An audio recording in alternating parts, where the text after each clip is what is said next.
John Summers oyó esta historia y se puso a llorar. Se puso a llorar porque unos años antes su hijo, quien también era gay, estaba muriendo a causa del SIDA. Y en vez de condenar a su hijo, este pastor pidió un sabático de su iglesia y fue a cuidar de su hijo.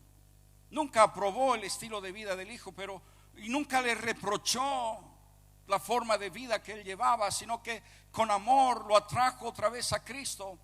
Y no solo a su hijo, sino que varios de los amigos de su hijo que tenían un estilo de vida similar.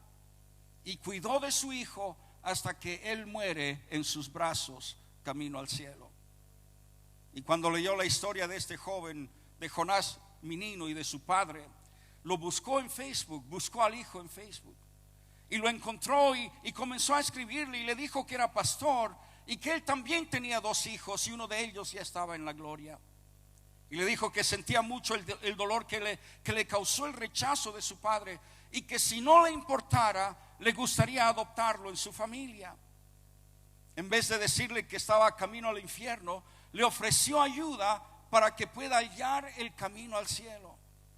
Y este pastor John Summers puso en acción lo que nosotros aprendimos hace un par de semanas, de que debemos de amar al pecador mientras odiamos el pecado. ¿Por qué? Porque muchos piensan que la homosexualidad es el pecado imperdonable, que cuando uno empieza en ese camino, en ese estilo de vida, ya no hay vuelta atrás. Recientemente alguien muy conocido aquí en Chile cometió suicidio, se quitó la vida en un hotel. Y muchos piensan que ese es el pecado imperdonable. Pero ¿hay acaso algún pecado, por más asqueroso que sea, que Dios no pueda perdonar? En Marcos 3:29 Cristo mismo dijo que hay un pecado que jamás tiene perdón. Y luego él lo describe de la siguiente forma. Él dice: cualquiera que blasfeme contra el Espíritu Santo no tiene jamás perdón, sino que es reo de juicio eterno. Bueno, en realidad todo pecado tiene en sí el potencial de ser un pecado imperdonable, no importa lo pequeño que pueda ser. Pero por otro lado, ningún pecado es imperdonable sin importar lo gigantesco que pueda ser. Todo depende si ese pecado es presentado a Cristo o no. En este capítulo, el capítulo 3 del Evangelio de San Marcos, vemos que Cristo está causando conmoción donde quiera que va. Sus ideas son tan radicales que atrae a algunos, pero a otros los irrita y los enoja. Comienza a romper paradigmas religiosos que han estado gobernando la nación durante siglos. Para bien o para mal, Cristo nunca pasa desapercibido. Y tal vez nuestra fe debe atraer a algunos y desafiar a otros. Nuestra fe radical en Cristo debe causar alguna reacción en los que están cerca nuestro. Y en Marcos 3:6 dice: y salidos los fariseos, tomaron consejo con los herodianos contra él para destruirle. Los fariseos, como bien sabemos, componían la élite religiosa del momento. Y cada vez que Cristo llegaba, causaba histeria en estas personas. Son aquellos que dicen: no cambiemos nada, nuestra tradición es importante. Así lo hacían nuestros padres, lo hicieron nuestros abuelos y nuestros antepasados. La tradición sobre todas las cosas, que todo esté bajo control, que todo siga igual, no nos cambien nada. Pero aparece Jesús y él causa un cambio en el ambiente religioso. Ahora cuando él predica hay milagros. Hay unos que son sanados. En un evangelio paralelo en Mateo nos habla acerca de cojos que comienzan a caminar y ciegos que comienzan a ver, sordos que comienzan a oír otra vez, mudos que hablan, leprosos que son limpiados. Otros son restaurados a una vida que sea una vida provechosa. Y algunos son liberados de demonios. Otros reciben perdón de sus pecados. Y esas manifestaciones no han sido evidentes en la iglesia, en esa iglesia del momento. Todo era muy calmo, todo era muy callado, todo era de acuerdo a lo que estaba ya prescrito, De hecho, tal vez podían hasta cronometrar lo que iba a suceder en el culto. Pero aquí viene Jesús y altera el orden del culto. Los que tenían el poder religioso lo ven como un ataque hacia ellos y están perdiendo el control. La muchedumbre sigue a Jesús y no a estos religiosos. Y entonces en varias ocasiones tratan de encerrar a Cristo y de causarle un cambio y decirle: tú tienes que estar con nosotros y tienes que pensar como nosotros, tienes que ser uno de nosotros. Y cuando ellos ven que eso no funciona, entonces quieren destruirlos. Le aconsejaban que hicieran las cosas de otra manera, que sea cuidadoso con las doctrinas ancestrales.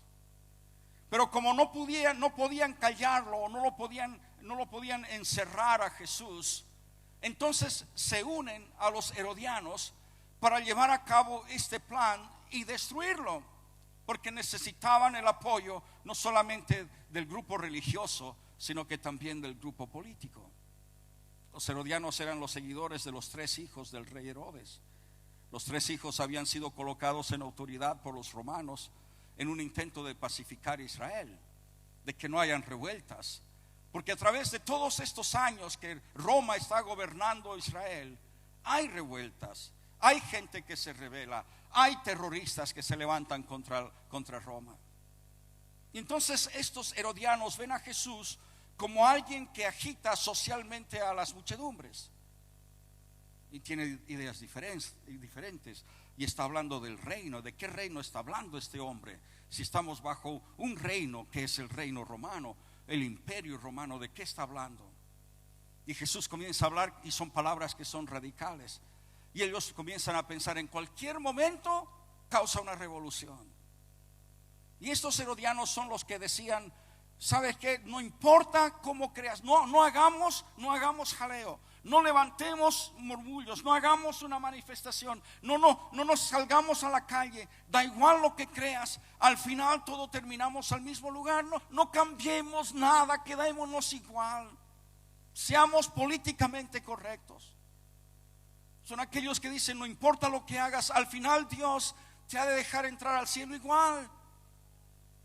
Son aquellos que nos dicen: mientras seas sincero en tus creencias, igual Dios te ha de aceptar, porque Él va a ver tu sinceridad. Estás sinceramente equivocado, pero la sinceridad es lo que cuenta. Oímos a personas decir, especialmente en un funeral: ha sido un buen hombre, una buena mujer, ha hecho cosas buenas y lindas para muchos. Estoy seguro que se ha ganado el cielo. Se irritan cuando uno les dice que solo hay un camino al cielo, y ese camino es Cristo. Se enojan cuando les dicen que ni las buenas obras, ni sinceramente creer en una religión nos da la entrada al cielo, sino que solamente hay una puerta, y esa puerta es Cristo.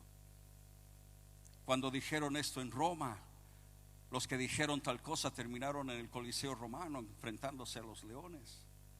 Cuando dijeron eso en Rusia, terminaron encarcelados en Siberia. Cuando dicen eso en China, terminan desapareciendo. Cuando lo dicen en los países islámicos, terminan crucificados o decapitados. Hoy hay fariseos religiosos y hay herodianos políticos. Tenemos que ser políticamente correctos. No digamos algo que cause que otros se ofendan por nuestras palabras. Y los tenemos hoy en Chile. En el verso 22 dice: pero los escribas que habían venido a Jerusalén decían que tenía a Belzebú, y que por el príncipe de los demonios echaba fuera a los demonios. Estos escribas vinieron de Jerusalén a ver lo que estaba sucediendo en Capernaum, y Cristo estaba echando fuera demonios en ese instante. Estaba predicando y comenzaron a manifestarse, y los echaba fuera con su palabra.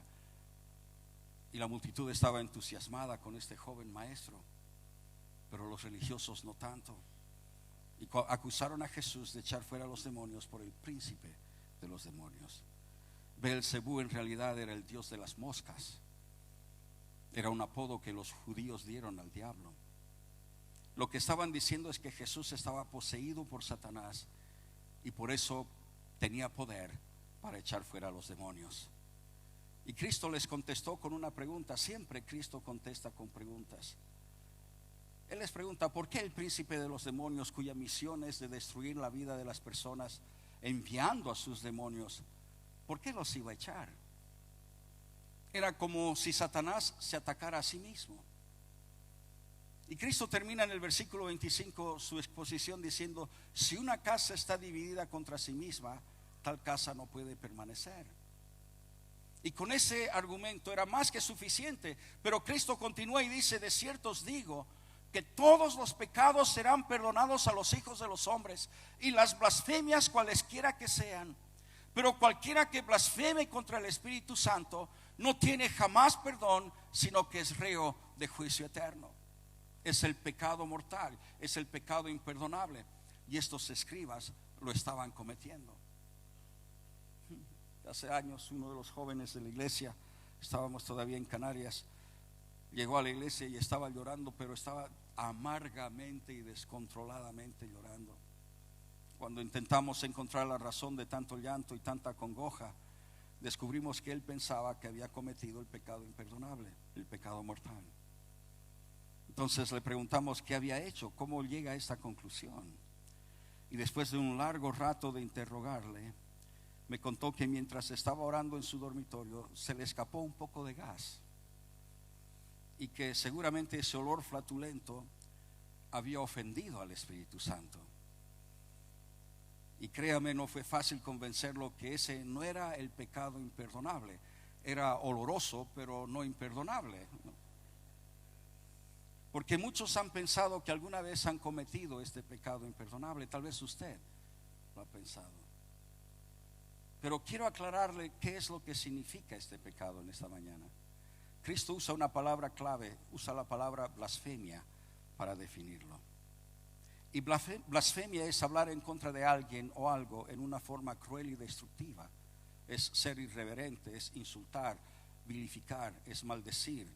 De acuerdo al diccionario, eso es lo que nos dice. Pero en teología se nos enseña que blasfemia es asumir los derechos y las cualidades de Dios. Entonces, asumimos: yo soy eterno, yo soy santo. Cuando hago algo así, estoy blasfemando, porque estoy asumiendo los derechos y las cualidades de Dios. Un teólogo muy conocido lo cataloga como un pecado de la lengua.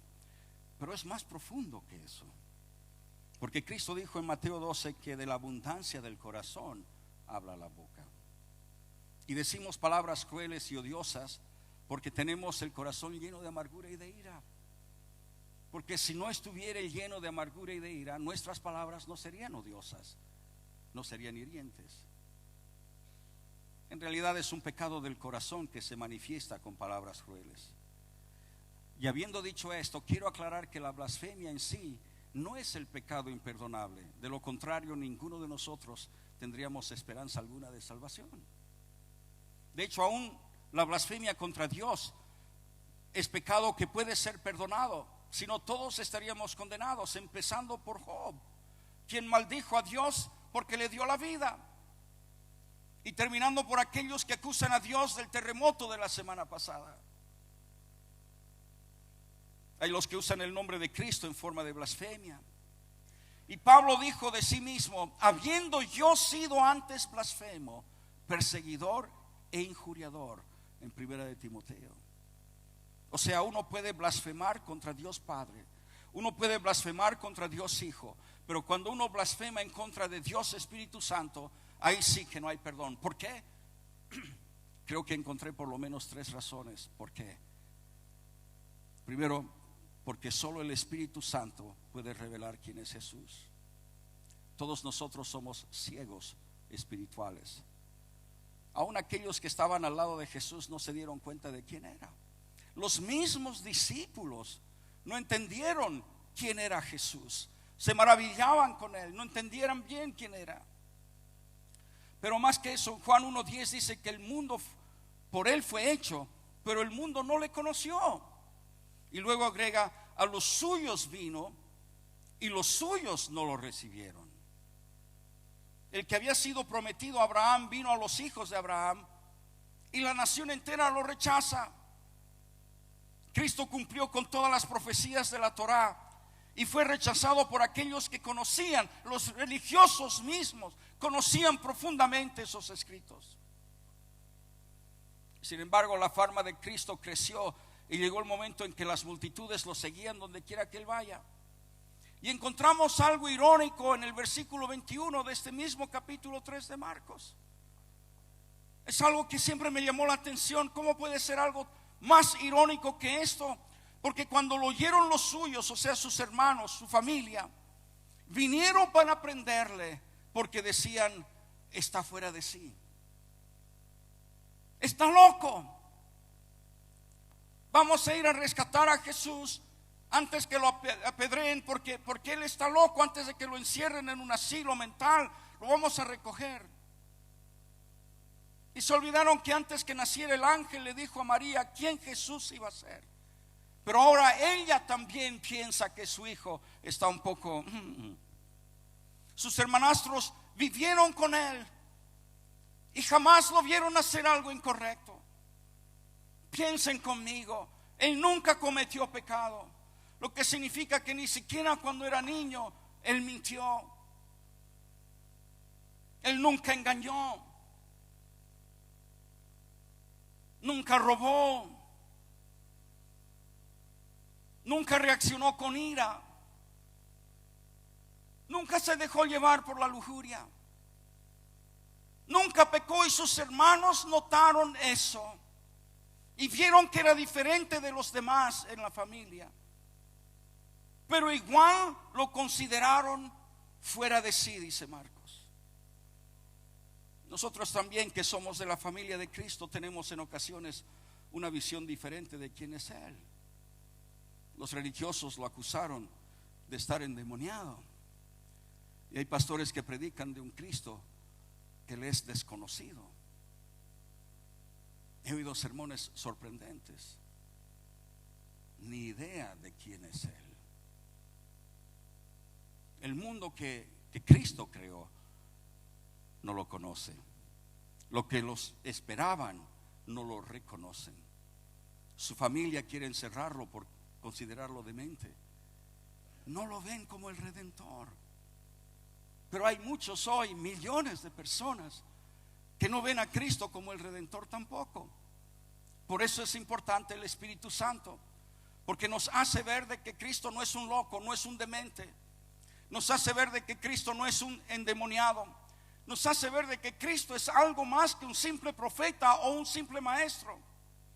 Es el Espíritu Santo el que nos revela que Cristo es el Hijo de Dios y que ha venido a buscar y salvar al que se había perdido.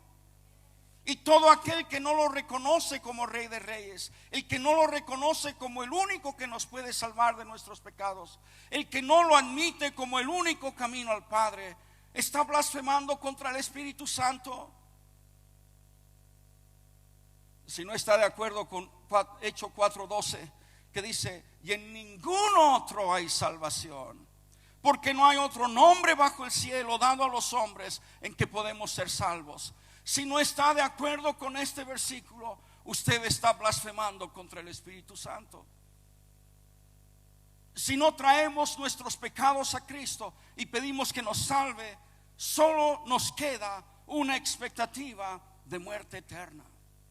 Ese es el pecado imperdonable. Pero en segundo lugar, solo el Espíritu Santo nos conecta con Cristo. En Marcos 3:28 él dijo: de cierto os digo que todos los pecados serán perdonados a los hijos de los hombres, y las blasfemias cualesquieran que sean. Todos los pecados pueden ser perdonados, pero solamente hay una forma de hallar ese perdón. No hay una multitud de formas, hay solo una forma. Y Juan nos dice: la sangre de Jesucristo, su Hijo, nos limpia de todo pecado. No hay otra forma. No hay pecado que sea tan horrible o asqueroso que no pueda ser perdonado por Cristo. Pero solamente hay un antídoto. Juan dijo también, Cristo dijo: yo soy el camino, la verdad y la vida. Nadie viene al Padre sino por mí. entonces no podemos ni siquiera entrar a la presencia de Dios. No podemos entrar en su presencia a menos que vayamos con Cristo. ¿Sabe usted que ni siquiera la Virgen María nos puede llevar a la presencia de Dios? Ni ninguno de los grandes santos de la historia. Tampoco ninguno de los apóstoles de la Biblia nos da esa entrada a la presencia de Dios. Solo Cristo es el camino al Padre, no hay otro. Hay un solo camino, no hay otro camino, no hay varios. Y Dios no nos ve justo, no nos ve justificados, a menos que estemos en Cristo. No son nuestras buenas acciones, y son válidas y son muy buenas, y ojalá hagamos buenas acciones hasta el día que moramos. Pero no son esas las que nos justifican. No es nuestra vida ejemplar. Podemos tener una linda vida ejemplar, sin mancha, sin ninguna sombra de duda, ninguna acusación pero no es eso lo que nos justifica. Solo Cristo nos hace justos. Solo Cristo nos justifica. No hay puente que permita cruzar el abismo entre el pecado y el cielo sin la cruz del Calvario. Entonces, ¿cómo conectamos con el verdadero Cristo? Mediante el Espíritu Santo.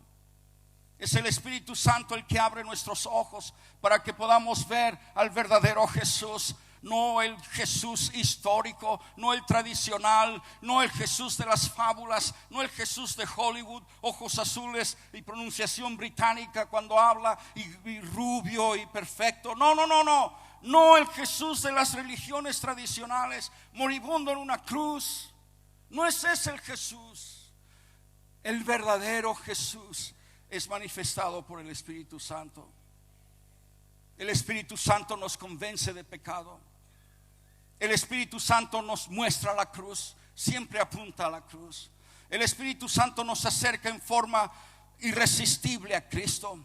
El Espíritu Santo es el que trae arrepentimiento a nuestros corazones. El Espíritu Santo es el que nos da la fe necesaria para creer y ser salvos. El Espíritu Santo es quien nos conecta con Jesús, nos lleva a su presencia y de su poder nos llena de su presencia y de su poder para que podamos vivir una vida agradable a Dios todos los días de nuestra vida. No hay nadie que lo pueda hacer sino el Espíritu Santo. Pero si como los líderes religiosos del momento no creemos, entonces estamos declarando que el Espíritu Santo es mentiroso. Cuando alguien dice hay otra forma de llegar al cielo, tal persona está blasfemando. Cuando alguien nos dice todos los caminos nos llevan al cielo, todas las religiones nos llevan a Dios. Cuando nos dicen pide a la intercesora que te perdone los pecados, está usurpando un atributo de Cristo, y eso teológicamente es una blasfemia. Nos dicen, todos hemos escuchado personas, todas las religiones nos llevan al cielo. Tonteras que nos dicen, pero más tonto es aquel que le cree.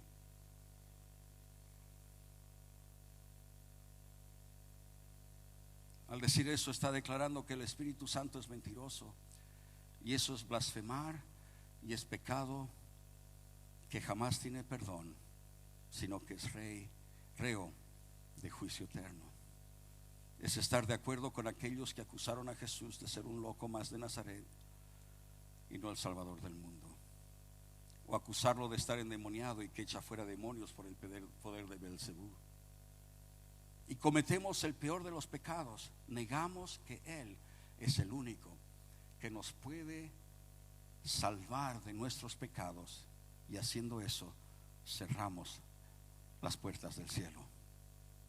Y en tercer lugar, el rechazar la obra del Espíritu Santo es imperdonable. Marcos 3:29, una vez más, cualquiera que blasfeme contra el Espíritu Santo no tiene jamás perdón, sino que es reo de juicio eterno. Y si hay varios versículos en la Biblia que me estremecen, pero este tal vez es el que más me estremece, me llena de temor. Me llena de temor porque llegará el día en que ya no hay más esperanza. Pablo le dijo a los corintios: he aquí, ahora es el día de salvación. Y el Espíritu Santo estaba anunciando a Cristo como el Salvador del mundo cuando Él echaba fuera demonios, pero los religiosos endurecieron su corazón. Y cada vez que endurecemos el corazón se nos hace más fácil pecar y más difícil ser salvo. Y saben, ni usted ni yo sabemos cuándo hemos de morir. Hace 6 semanas la hermana de uno de nuestros ministros fue a comprar y en la calle muere. Una señora joven cae en la vereda muerta. Hace pocos días otra hermana de esta congregación muere en su cama. Nadie podía predecir que ella iba a acostarse para siempre. No sabemos cuándo hemos de morir, pero sí sabemos que a todos nos llegará el día de nuestra muerte, y para muchos ha de ser de una forma impredecible. Pero hoy es el día de esperanza. Hoy la mujer adúltera ha de oír la voz de Cristo que le dice: no te condeno, no peques más. Hoy es cuando el malhechor en la cruz recibe la certeza de que ha de estar con Cristo en el más allá, y a través de él todos los malhechores. Hoy es cuando usted tiene la certeza de que ha de ir al cielo. Hoy es cuando mi niño tiene la oportunidad de cambiar su estilo de vida y no ir al infierno. Y solo hay una cosa que es imperdonable, y esa es rechazar la voz del Espíritu Santo cuando nos llama y nos invita a que nos acerquemos a Cristo para recibir el perdón de nuestros pecados. ¿Por qué? Porque es imperdonable no recibir a Cristo como tu Salvador personal. Quiero que tomemos unos instantes, que agache su cabeza delante del Señor, que quiero orar por usted. Padre, hemos oído tu palabra, y en este momento pido que tu Espíritu Santo hable el corazón de todos los que estamos aquí presentes. Aquellos que sinceramente pensaron que a través de su religión, de sus pensamientos, de sus buenas acciones, aquellos que a través de otras circunstancias, otras formas, pensaban que podían recibir esa entrada al cielo. Padre, pido que tu Espíritu Santo les hable en esta noche, en esta mañana, Señor, y que le convenza de que Cristo es el único camino a tu presencia. Pido que hables a sus corazones en el nombre de Jesús. Vamos a ponernos en pie unos instantes. Voy a invitar a toda la congregación. Vamos a ponernos en pie. ¿Qué le ha dicho el Espíritu Santo? ¿Qué le ha hablado a usted en este día? Tal vez en este instante el Espíritu Santo le está hablando, le está convenciendo de que Cristo es el único camino al Padre.